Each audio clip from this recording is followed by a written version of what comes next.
शुरुआत राजीव जी आप ही से। जीतन राम मांझी कैबिनेट मंत्री हैं।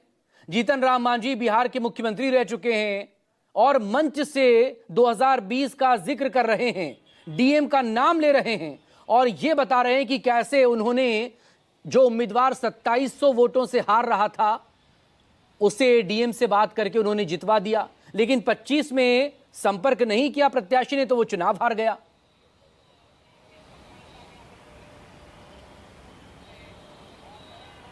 देखिए मकसूद, अब तो ये वीडियो है, वो जो कुछ भी बोल रहे हैं आईएएस अफसर का नाम भी ले रहे हैं। अब जुबान पे उनके सच आया है ये अब उनकी पहली प्रतिक्रिया इस बयान पर विवाद बढ़ने के बाद यही होगी कि ये वीडियो एडिटेड है, इसमें बात को तोड़ मरोड़ के पेश किया गया है, ऐसा उन्होंने नहीं कहा।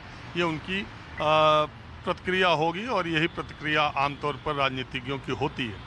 लेकिन बड़ा सवाल ये उठता है कि 2020 के चुनाव परिणामों का जिक्र वो कर रहे थे। ये वही चुनाव परिणाम है जिसमें कि एनडीए को 125 सीटें, महागठबंधन को 110 सीटें और एमआईएम को 5 सीटें 3 अन्य के खाते में गई थी। तो 15 सीटों का महागठबंधन और एनडीए में फासला रहा था। 2025 के विधानसभा चुनाव के जब नतीजे आ रहे थे और सबको याद है कि नेक टू नेक फाइट हो रही थी और देर शाम के बाद नतीजे धीरे धीरे आने लगे और देर रात तक नतीजे आए जिसमें एनडीए को कुछ सीटों पर जीत मिली थी। और ये कहा गया था विरोधियों के द्वारा कि इसमें कहीं ना कहीं कोई बात है। और आज जीतन राम मांझी के बयान से अभी तो यही निष्कर्ष निकलता है कि कुछ सीटों पर ऐसा खेल हुआ है क्या, एक बड़ा सवाल सामने उठता है। मकसूद, चूँकि मैं एक ऐसी स्टोरी के बारे में आपको बताना चाहता हूँ जिसको मैंने खुद ही पिछले 2-2.5-3 महीने के भीतर ही मैंने उसको रिपोर्ट किया था अपने कार्यक्रम माहौल क्या है में, जहाँ पानीपत के एक सरपंच का चुनाव हुआ था और सरपंच के चुनाव में ईवीएम के द्वारा वहाँ पर वोटिंग हुई थी। जो जीता हुआ उम्मीदवार था उसको रिटर्निंग ऑफिसर ने हरा दिया और हारे हुए उम्मीदवार को सरपंच बना दिया। बाद में वो नतीजा वहाँ पर फिर से जब उसका विरोध दर्ज हुआ और फिर इसे ईवीएम की जांच की गई तो जीता हुआ हार गया, हारा हुआ जीत गया। लेकिन चूंकि वहाँ निर्वाचन अधिकारी ने सर्टिफिकेट पहले हारे हुए को दे दिया था, इसलिए वो लेकर के अदालत चला गया और ये मामला 3 साल तक कोर्ट में चला, सुप्रीम कोर्ट तक आया और ईवीएम उसी तरह सुरक्षित न्यायालय के आदेश पर रखी गई। देश के इतिहास में आज़ादी के बाद पहला मौका ऐसा था जब सुप्रीम कोर्ट ने ईवीएम्स को अपने प्रेमिसेस यानी अपने प्रांगण में मंगवाया पानीपत के जिले के उस सरपंच के चुनाव की, और सुप्रीम कोर्ट के रजिस्ट्रार की निगरानी में ईवीएम के वोटों की फिर गिनती की गई और 3 साल से जो व्यक्ति चुनाव जीता था उसने जो लंबी लड़ाई लड़के सुप्रीम कोर्ट तक वो आया, अंततः उसे विजेता घोषित किया गया। तो इससे ये 2 बातें साफ होती हैं। मेरे एज ए रिपोर्टर मैं ये बात कह सकता हूँ कि ये अपने आप में एक क्लासिक एग्जाम्पल है भारत की चुनावी व्यवस्था और रिजल्ट्स को प्रभावित करने का।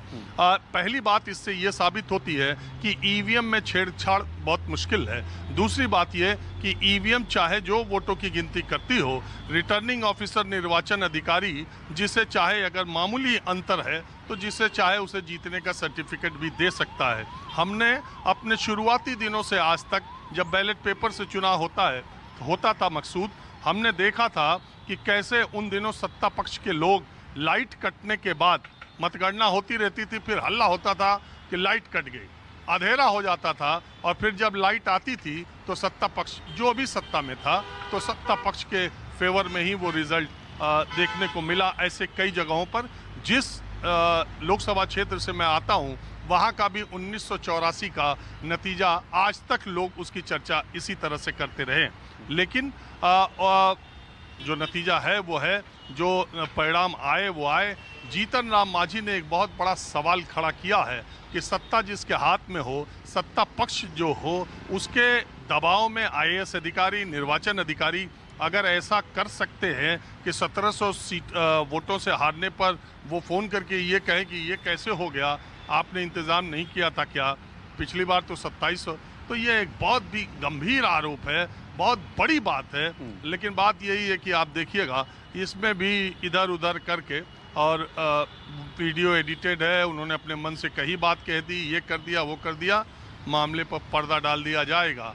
और गंभीर बात तो ये भी है कि जीतन राम मांझी इस देश के केंद्रीय मंत्री हैं, संवैधानिक पद पर बने हुए हैं, और हाल ही में बिहार के चुनाव के नतीजे आए हैं और सत्ता पक्ष के विरोध में खड़े लोग लगातार वोट चोरी, लगातार इलेक्शंस में दूसरे तरह की प्रैक्टिसेस से चुनाव को प्रभावित करके जीतने का आरोप लगा रहे हैं। वैसे में मुझे लगता है कि जीतन राम मांझी के इस बयान ने आग में घी डालने का काम किया है और इस पर राजनीतिक विवाद बहुत बढ़ेगा।